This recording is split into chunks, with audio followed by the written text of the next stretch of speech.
आज हम बात करेंगे एब्डोमिनोप्लास्टी या tummy tuck surgery after caesarean section delivery. बहुत सी फीमेल्स हमें मैसेज करती हैं या मिलते हैं, आके पूछते हैं कि डॉक्टर साहब मेरा सिजेरियन हुआ है, मेरा वहां पे स्कार है बेबी होने के टाइम पे, तो क्या मैं एब्डोमिनोप्लास्टी या लाइपोसक्शन टमी टक सर्जरी करा सकती हूँ या नहीं करा सकती।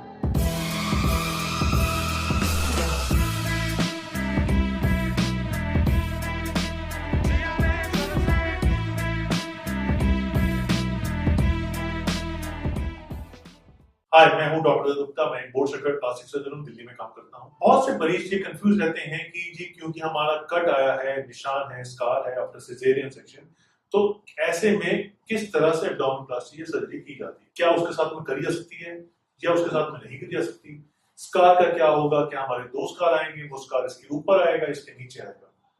अगर इस विषय में आपके कोई भी डाउट्स हैं तो ये वीडियो एंड तक देखिएगा, बिकॉज आज मैं इसके सारे मिथ्स और सारे कंफ्यूजन क्लियर कर दूंगा। Lot of females, when they get pregnant and they end up having a cesarean section, they will have a scar, जो horizontal scar अमूमन most commonly दिया जाता है। This horizontal scar के ऊपर excess skin, जिसमें excess fat भी हो सकता है, और excess skin का एक fold बन जाता है। बहुत सी फीमेल्स में वो टायर जैसा बना होता है लोअर एब्डोमेन में। अगर उसके साथ में excess fat है, उसको भी हम साथ में निकाल सकते हैं इस सर्जरी के द्वारा। एक्सेस फैट और एक्सेस स्किन निकाला जाता है, जिस प्रोसीजर को बोलते हैं एब्डोमिनोप्लास्टी या tummy tuck surgery along with liposuction. मेरी बहुत सारी वीडियोस आप देख सकते हैं। हम हाई डेफिनेशन लाइपोसक्शन करते हैं, जिसमें एक आवर-ग्लास शेप दी जाती है, स्कार हमेशा नीचे रहा जाता है, एक बहुत ही टोन्ड और एथलेटिक लुक दिया जाता है। सेंट्रल एब्डोमिनल एचिंग करते हैं, जिससे वो एक हॉलोनेस बने, ग्रूव बने, जो बहुत ही एथलेटिक और टोन लगता है। ये सब बात तो मैं हर मरीज का करता हूँ, लेकिन सिजेरियन की सर्जरी के बाद जो स्कार बचा, उससे एब्डोमिनोप्लास्टी से क्या फर्क पड़ता है। हम एब्डोमिनोप्लास्टी जब सर्जरी करते हैं, हमारा जो स्कार है वो बहुत ही लो लाइन रहता है, हमेशा आपके अंडरगारमेंट में छुपा रहता है। अगर आप लो वेज डेनिम या लो वेज साड़ी पहनते हैं, तब भी वो निशान दिख नहीं सकता। सो हम इस एब्डोमिनोप्लास्टी सर्जरी में आपके सिजेरियन स्कार का क्या करेंगे, हम उस स्कार को निकाल देंगे। फाइनली आपके पास सिर्फ एक ही निशान रहेगा, वो है एब्डोमिनोप्लास्टी का scar. Caesarean scar will be taken of, वो टोटल निकल जाएगा। वो सिजेरियन स्कार जो स्किन एक्सरसाइज करेंगे उस स्किन का पार्ट होगा। सो वो स्किन भी निकल गई और वो स्कार भी निकल। बहुत सी फीमेल्स में एक और डाउट होता है कि मेरे लोअर एब्डोमेन में बहुत सारे स्ट्रेच मार्क्स हैं, तो वो स्ट्रेच मार्क्स भी उस स्किन के साथ निकल गए। वो स्ट्रेच मार्क्स आपको दिख ही नहीं सकते, बिकॉज वो स्किन ही निकल गई। जो उसके ऊपर के स्ट्रेच मार्क्स आपके नेवल के आसपास के हैं, वो भी कम दिखते हैं, बिकॉज वो खिंच के बिल्कुल नीचे आ जाते हैं, जो पोर्शन आपके अंडरगार्मेंट में छुपा रहता है।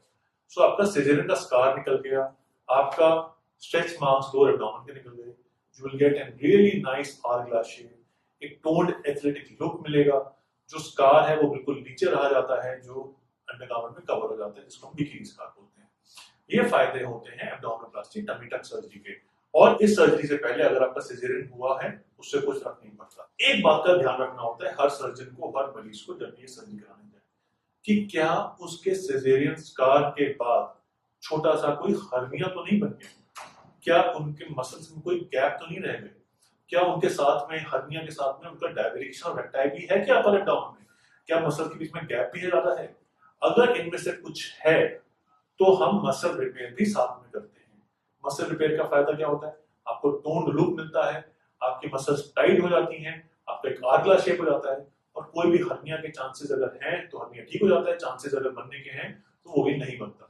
तो ये एक छोटा सा स्टेप ध्यान रखना होता है जब भी आप सिजेरियन के बाद एब्डोमिनोप्लास्टी का देखें, प्लान करें कि क्या आपको साथ में मसल्स का गैप या हर्निया तो नहीं बन गया।